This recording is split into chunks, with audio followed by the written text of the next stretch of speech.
mas malawak na oportunidad at pagkilala sa mga kababaihan. Yan ang pangako at sentro ng mensahe ni na PBBM at VP Sara sa pagdiriwang ng International Women's Month. Ang detalye sa Agenda Weekend Report ni Joan Manalo. Parehong pinagpugaya ni na President Bongbong Marcos at Vice President Sara Duterte ang buhay at kahalagahan ng bawat Pilipina ngayong International Women's Day. Sa isang mensahe ngayong araw, kinilala ni PBBM ang kontribusyon ng kababaihan sa lipunan, lalo na bilang mga ina, manggagawa at pinuno.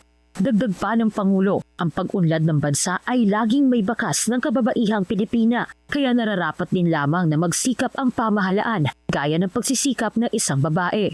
Patuloy rin anyang magtatrabaho ang Administrasyong Marcos para mapalawak pa ang oportunidad para sa mga kababaihan, maprotektahan ang karapatan nito at masiguro ang akses sa kalusugan, edukasyon at mga programang pangkabuhayan na makatutulong sa pag-unlad ng mga Pilipina. Nakikiisa naman si VP Sara sa bawat kababaihan ngayong National Women's Month. Sa isang pahayag, sinabi nito na muling napatunayan ng mga kababaihan ang lalim ng kanilang lakas, lalo na nitong nakaraang taon. Women do not just survive crisis. We rebuild lives and communities. Tayo ang matatag na sandigan ng ating bansa. Mula sa mga inang pinagkakasya ang bawat piso, sa mga magsasakang bumabangon matapos ang baha, hanggang sa mga kababaihan nating nagtatrabaho sa iba't ibang panig ng mundo. Para rin sa bise, panahon na para maglatag ng mga sistemang tunay na susuporta sa lakas ng mga kababaihan dahil nararapat na raw nating lampasan ang simpleng pagbibigay puri sa katatagan ng bawat babae sa bansa. We need real protection for the informal sector, climate resilient support for our farmers, and genuine access to financing for women entrepreneurs.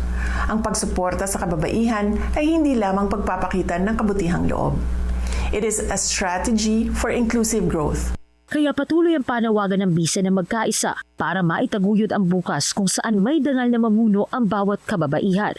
Hangarin din daw ni VP Sara na magmana hindi lang ng mga tungkulin, kundi maging ng mga oportunidad ang mga anak na babae ng bawat Pilipino dahil naniniwala itong pamumuhunan sa kinabukasan ng bansa ang patuloy na pagbibigay lakas ng mga Pilipina. Para sa Agenda Weekend, Joan Manalo, Bugnorio News Channel.